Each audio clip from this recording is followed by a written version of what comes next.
We were proud of our little town. Clean streets, good families, the kind of place you could leave your door unlocked, but we all stayed clear of the Hillridge house. Evelyn Carr, Winslow Historical Society archivist, Winslow, Maine, 1878. A New England town tucked into the wooded edge of the Kennebec River. In the summer, the hills turned a pale gold under the sun, and smoke curled from stone chimneys come October. Life moved slowly here, predictably, respectably. It was a town built on timber, on church bells, on family names carved into granite headstones that had long since gone soft with moss. But even in 1878, there were rumors. The Hillridge family lived in the largest home on the ridge above the town, a sprawling three-gabled Victorian with a widow's walk and a blood-red front door. Locals called it the Hearth. It was said to be the first brick structure in Winslow, built with stone ferried up from Augusta. It was a place of wealth, dignity. The Hillridges were generous donors to the parish, to the schoolhouse and to the orphanage. And yet people did not visit. Children walked on the far side of the street. Farmhands averted their eyes when riding past in the dark. And no one, not once, could recall being invited inside. They were good to us, paid their workers, helped the church, but no one ever saw the children. Not really. Only glimpses, faces behind curtains. And I remember the names carved into the cellar wall.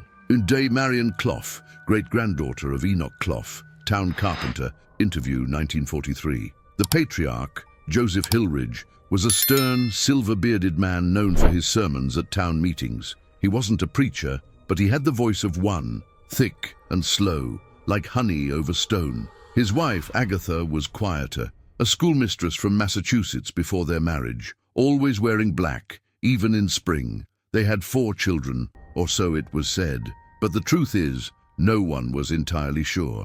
A housekeeper, Miss Fanny Robards, was seen often in town, usually alone. She spoke little, shopped efficiently, wore gloves, even in July, and she never looked anyone in the eye. According to birth records, there were indeed 4 Hillridge children, all born between 1861 and 1874, but few in Winslow could name them. No children played at the schoolhouse with the others. No Hillridge child was baptized publicly. There were whispers that 2 had died of illness, but no graves were ever found in the churchyard. Enoch Clough, who maintained the Hillridge coal chute and repaired shutters during storms, once remarked, "It was like working for a museum. You stepped quiet, didn't ask questions, and the walls, God help me, the walls would breathe when the wind blew." The house loomed over the rest of Winslow, not just in height, but in weight.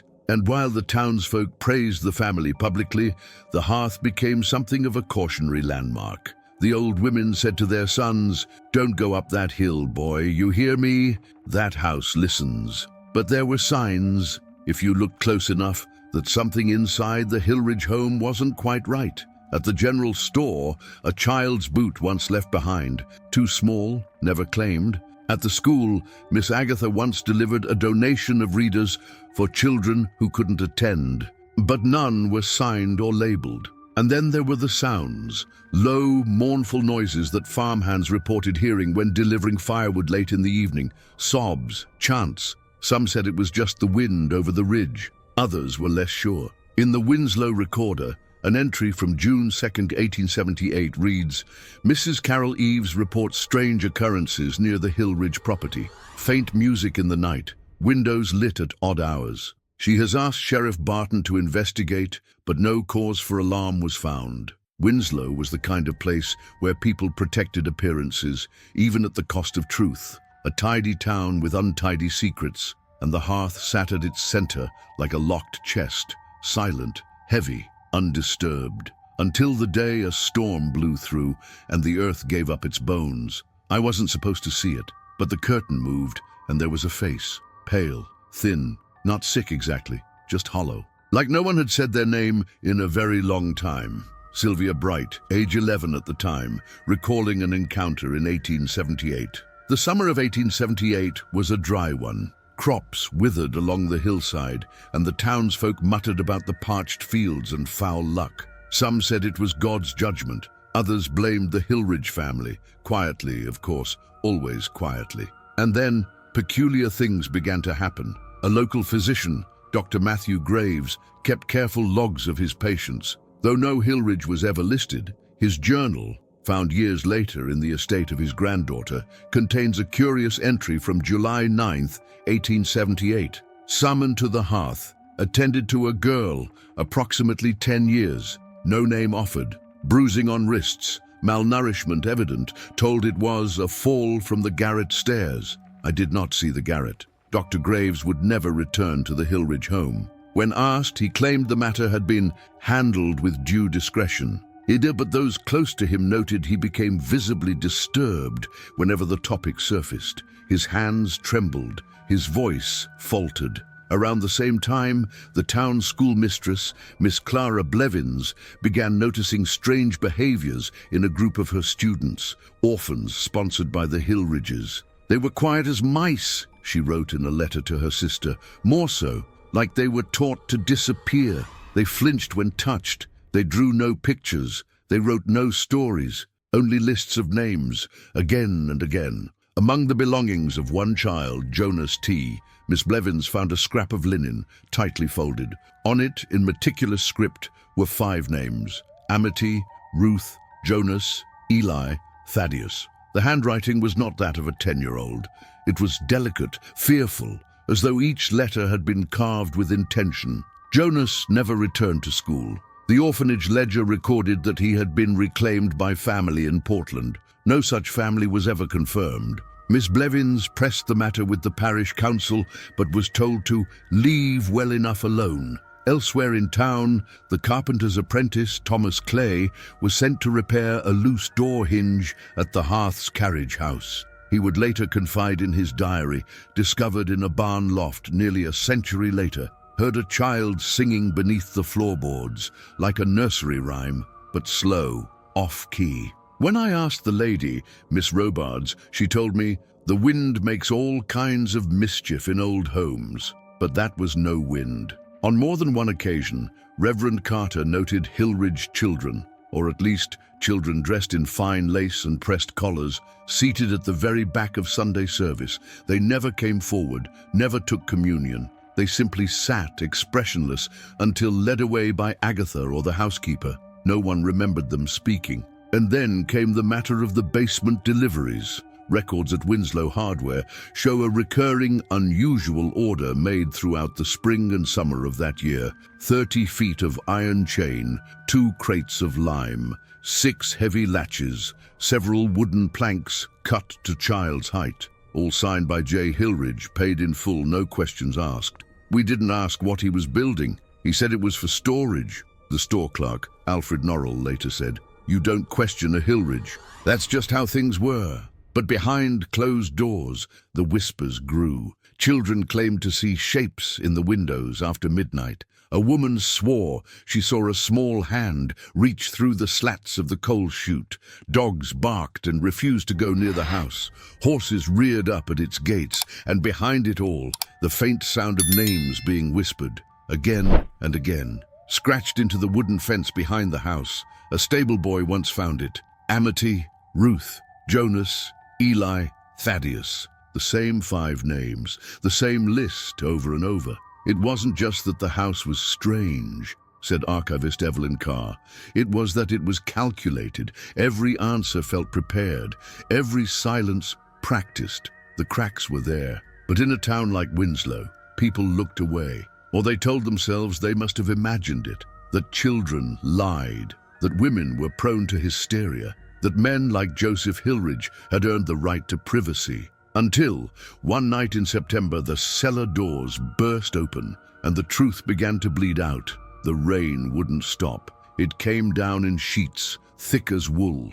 I remember thinking, if something was going to break, it would be tonight. Sheriff Elias Barton, in a letter dated September 14, 1878. It was the night of September 12th. The storm rolled in from the coast just after sundown. Winds howled across the ridge, flattening cornfields and rattling lantern glass. Most townsfolk stayed inside, huddled near stoves, but up on the hill, something gave way. A clap of thunder struck the ridge around 9:40 p.m., splitting a great elm behind the Hillridge home clean down the middle. Its roots tore up a section of the ground that had, until then, remained undisturbed for years. It was a boy, Eli Morton, age 9, who found it first. He'd been one of the orphans working the Hillridge grounds. A quiet child, wiry, with a crooked shoulder from a fall he claimed never happened. That night, he had been sent to check the sheds. A punishment, perhaps, or a test, but the tree fall exposed a stone hatch, slick with moss, at the rear of the property, a cellar entrance no one had known about, or perhaps no one was meant to. Eli returned an hour later, soaked and wide-eyed, barefoot, cuts across both palms. He ran straight to the parsonage, where Reverend Carter and his wife were boarding an elderly parishioner. He was screaming, Carter would later recount. Not words, not at first, just a sound like a dying bird.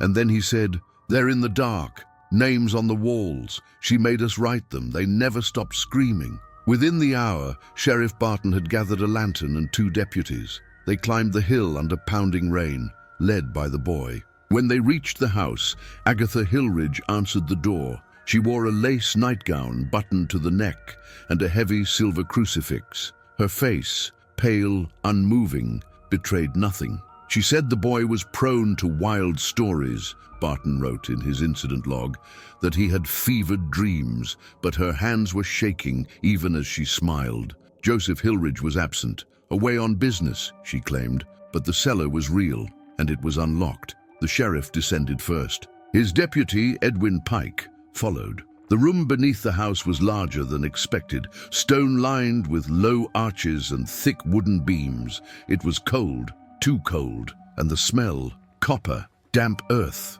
and something worse. I've smelled death before. This was old death, something left to fester. Deputy Pike, oral history recorded 1911. In the far corner of the chamber, they found the wall. Names, hundreds of them, scratched in chalk, gouged in nail, etched in coal. Some were repeated.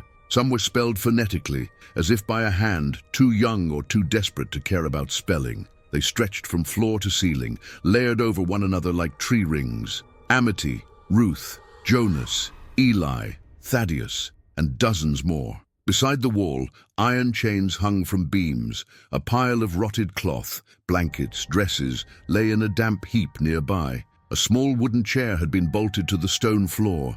In a crawl space barely wide enough for a child, they found the skeleton of what had once been a girl. Her arms folded, her jaw open, her name, Ruth, still visible above the space in charcoal. That night, the sheriff made the quiet but firm decision to place the Hillridge home under watch. But it wasn't that simple. By the next morning, Joseph Hillridge had returned, and with him, 3 lawyers from Boston. They arrived in a black coach, boots gleaming, eyes sharp. The sheriff was told in no uncertain terms that the property was private, that no official warrant had been issued, that Eli Morton was a ward of the Hillridge Trust, and thus not free to roam without consent. "They turned the law against us," Sheriff Barton wrote.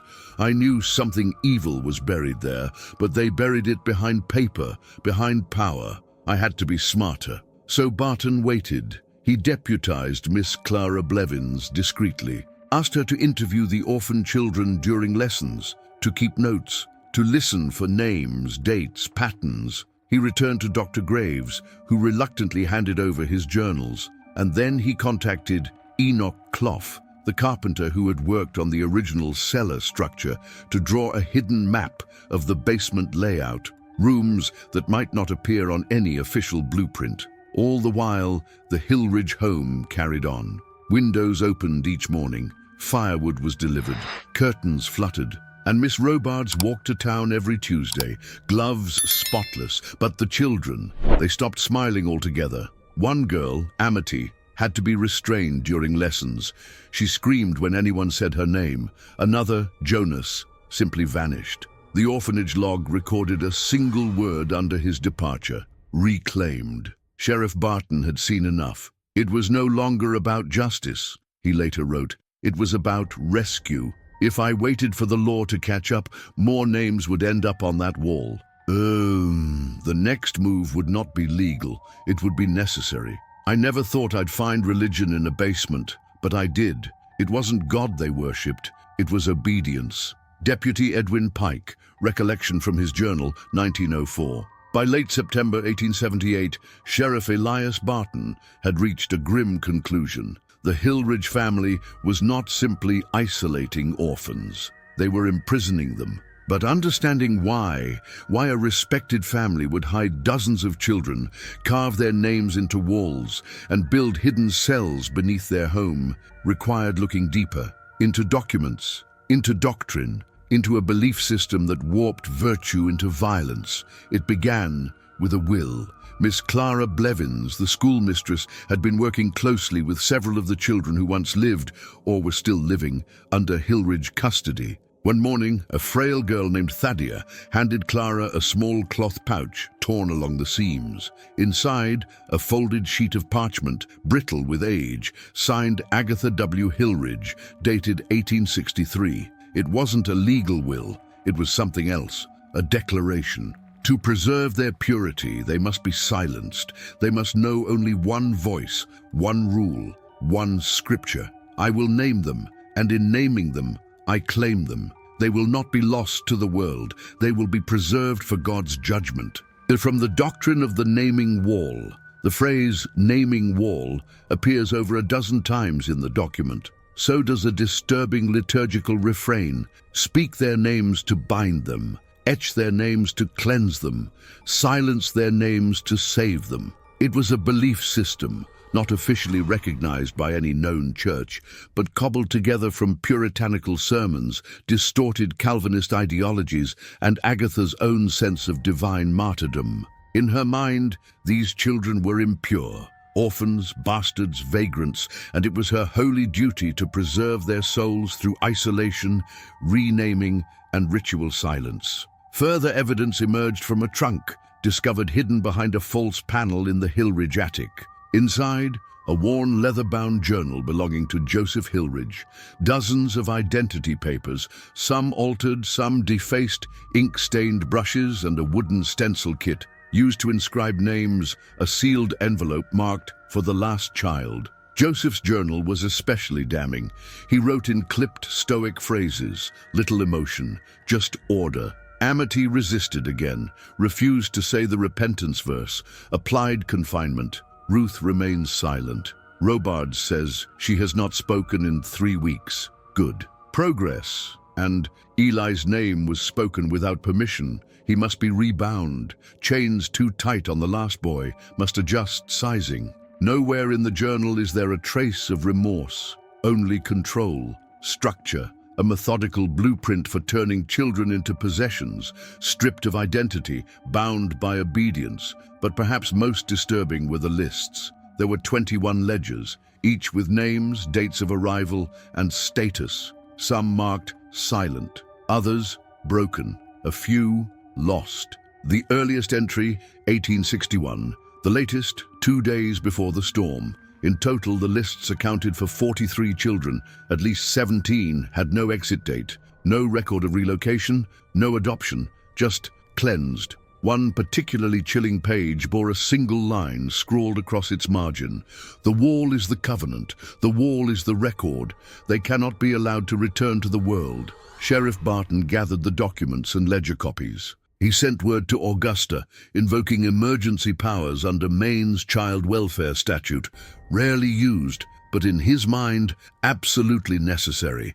He would not wait for the courts. He contacted Deputy Pike, Dr. Graves, Miss Blevins, and Enoch Clough. Together, they planned a midnight entry into the home, armed with lanterns, warrants, and courage. And then, one last detail emerged. Miss Robards, silent, loyal housekeeper for over 20 years, had left town. A horse was taken from the livery before dawn. She had not packed belongings. She had not paid her boarding tab. She simply vanished. She was the mechanism, Miss Blevins would later say, the one who fed them, washed them, soothed them after punishment. Without her, the machine was exposed. On the night before the raid, Barton stood once more at the edge of the Hillridge property, staring up at its windows. "I saw them," he wrote, 4 children, pale faces behind glass, just standing there, not waving, not moving, watching. And then he turned to his deputies and said quietly,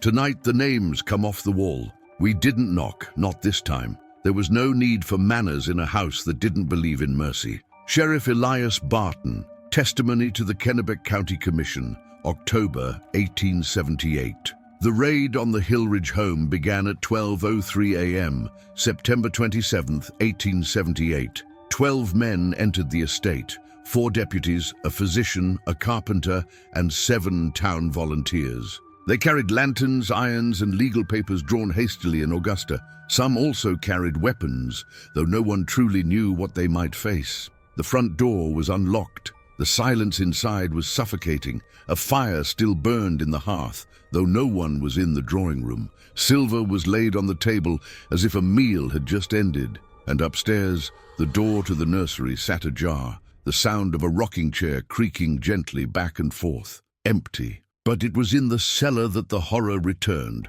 Once again, they descended the narrow stone steps, but this time they came with names. They knew who they were looking for. Behind a concealed panel, documented earlier by Enoch Clough, they found a second chamber, this one completely dark. It reeked of damp earth and human filth. Inside, 6 children, barely more than shadows, sat silently against the walls. They didn't cry out, they didn't scream, just sat there blinking at the light like they'd forgotten what it was. Deputy Pike later interviewed each child wore simple cloth garments, identical and colorless. Around their necks, small pieces of slate hung on twine with names written in chalk. Amity, Eli, Ruth, Thaddeus, Lydia, Samuel. One boy, no older than 8, had a fresh wound on his hand. He had been trying to scratch his name into the wall. Just above him, it was half-written, Sam, and then a drag downward, like the chalk had slipped. The rescuers moved quickly. Barton led the effort to remove chains, cloth bindings, and old feeding basins. The physician, Dr. Graves, examined each child, documenting bruises, burns, and signs of starvation. One girl was too weak to stand, and still, the children made no sound. In a side room, they found 2 bodies wrapped in linens. One was recent, the other not. The coroner would later confirm they were both children, ages 9 and 13. In Joseph Hillridge's study, an ornate wooden chest was forced open. Inside, dozens of brass keys, a roster of cleaned names, and a sealed ledger labeled "Confirmed," "Silent," "Broken," "Redeemed." Outside, deputies located the coach house where 2 more children, boys ages 6 and 11, had been kept in an unused grain silo. A false floor concealed them from view. They were emaciated. One had begun to lose his teeth. The entire operation took 6 hours. At 6:10 a.m., Sheriff Barton stepped out of the Hillridge house, holding a small girl in his arms. Her chalk nameplate read, "Amity." It was over. Joseph Hillridge was found later that morning hiding in the crawl space beneath the east gable. He did not resist. When questioned, he said only, "They were not ready for the world. The world is the beast. We were protecting them, naming them, was saving them." He was charged with 23 counts of child endangerment, 9 counts of unlawful imprisonment, 3 counts of negligent homicide, and 1 count of conspiracy to falsify state orphanage records. Agatha Hillridge was found in the attic nursery, sitting motionless beside a child's cradle. She held a porcelain doll and whispered scripture. She was deemed mentally unfit to stand trial and committed to the Augusta State Asylum, where she died less than a year later. Miss Fanny Robards was never found. Some say she escaped to Boston, or even Quebec. Others say she drowned in the Kennebec trying to flee. Her name was never recorded in any death register. She remains a ghost in the official record. The Hillridge children, those who survived, were taken to the Winslow Infirmary, then transferred to a private care facility in Bangor under the stewardship of Reverend Carter and Miss Clara Blevins. The youngest was 5, the oldest 13. Of the 43 names found across all ledgers, 26 were confirmed survivors, 11 were presumed dead, 6 remain unaccounted for to this day. Some were buried beneath the floor, some we think never made it into the house, But all of them, had their names taken. Dr. Graves, testimony before the Maine Child Welfare Board, 1879. In the days that followed, townspeople gathered outside the Hillridge home, some to pray, some to gawk, some to weep. By week's end, the house had been sealed by order of the Kennebec County Sheriff. A single line was painted across the front door, "Do not forget their names," and on the cellar wall, where the rescuers had found the names carved in desperation, someone had scrawled one final sentence: "We are still here.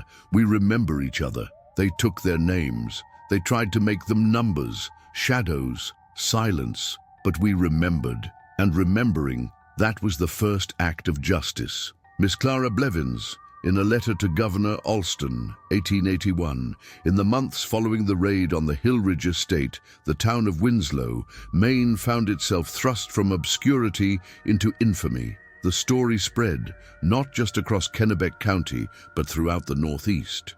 It appeared in the Boston Evening Transcript, the Hartford Courant, and even the New York Herald, which called the Hillridge case a cathedral of control where children were bound in God's name. The trials began in November of 1878 under heavy scrutiny. Joseph Hillridge, now frail and nearly blind, stood at the center of the courtroom in Augusta. His defense cited religious freedom, misinterpreted scripture, and charitable intentions gone awry. But the evidence was overwhelming. The ledgers, the journals, the doctrine of the naming wall all revealed a structured, systematic ideology that blurred abuse with salvation. Survivors gave testimony, halting, painful, brave. We were not allowed to speak our names. We had to write them again and again so we wouldn't forget who we were. Eli Morton, age 10, testimony. If we cried, they said we were not ready for the light. Thadia, age 12. She said the world would take us, break us, so we had to be prepared, but we never went outside. We just waited. For what? I still don't know. Samuel K., age 11. Joseph was found guilty on all counts and sentenced to life imprisonment at Thomaston State Prison. He died there in 1886, never expressing remorse. Agatha, committed and declining rapidly, passed in early 1879. Her death certificate lists exhaustion and mental decay. In her cell, nurses reported she repeated a single phrase for hours at a time.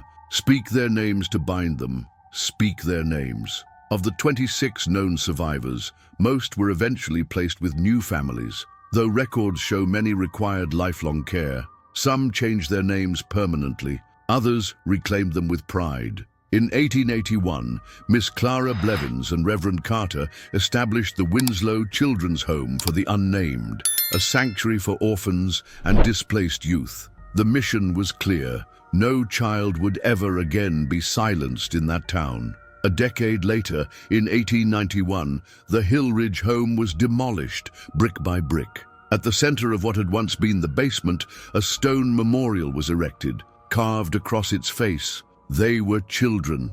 They had names. The names of the 43 children, those who survived, those who didn't, and those still missing, are etched in slate in order of discovery. Visitors sometimes leave chalk behind. The legacy of the Hillridge case spread far beyond Maine. In 1882, the Maine state legislature passed the Children's Guardianship Oversight Act, mandating third-party inspections for private child wards and orphan placements. It was one of the first of its kind in the country. Schools began teaching the story as part of civic ethics. Journalists cited it as a case study in the dangers of unchecked paternal authority masked as religious righteousness. And the phrase, naming wall, entered the language of social reformers. The wall became a symbol, wrote historian Lydia Hames in 1907, not just of confinement, but of the human instinct to endure, to record oneself, even when the world denies your voice. As for the last missing figure, Miss Fanny Robards, there were occasional reports over the years. A woman in gloves seen in a Quebec boarding school, a governess in Albany who refused to speak of her past, but nothing was ever confirmed. Her role remains one of quiet complicity, the hand that fed, the eye that looked away, or perhaps the one who believed in it all too much. Today, the town of Winslow is quiet once again. The woods have reclaimed parts of the ridge. Children ride bikes past where the Hillridge home once stood. Most don't know the full story, but if you visit the memorial at dusk, you'll sometimes hear it. The wind pushing through the trees, a faint murmur. Not ghosts, not superstition, just names, spoken back into the world where they belong, because what hides behind a perfect smile can be the darkest secret of all.